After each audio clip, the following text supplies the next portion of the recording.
Today marks 50 years since the fall of Saigon that ended the decades-long Vietnam War. For many Vietnamese Americans, today marks a day of sorrow as they remember losing their home. And for one man in Winters, today is a day where he remembers the actions of his father and the impacts it had on the people of Vietnam and here in the States. ABC 10's Jeannie Nguyen shares the story of Craig McNamara, the son of Robert McNamara, who served as the Secretary of Defense during the Vietnam War. Craig says that he will forever be trying to make up to the people of Vietnam and the U.S. for the actions of his father.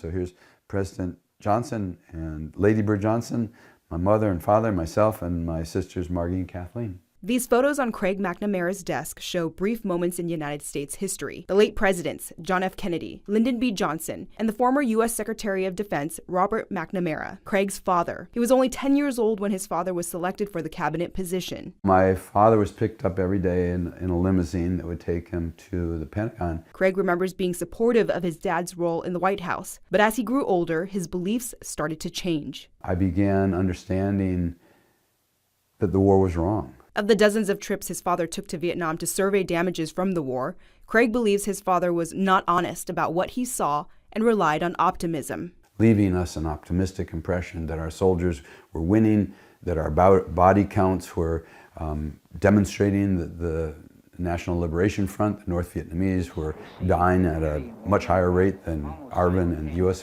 troops. And those of us who began to resist the war recognized that those were not truths. Video from August 1964 shows Robert McNamara emphasizing the U.S. did not want to be heavily involved in the war. We wish to emphasize we seek no wider war. Our response will depend upon the action of the aggressors, in this case the North Vietnamese. The key to the situation remains the cessation of infiltration from the north into the south. I believe he knew at that time, in November of 1965, that the U.S. could not win this war. Making Craig wonder why his father would continue the U.S.'s involvement in the war. The U.S. left Vietnam in March 1973. The fall of Saigon happened on April 30th, 1975. There's a quote that my father has said that his loyalty was to the president. And I questioned my father. If he were here today, I would question him, why were you more loyal to your president than to the Constitution?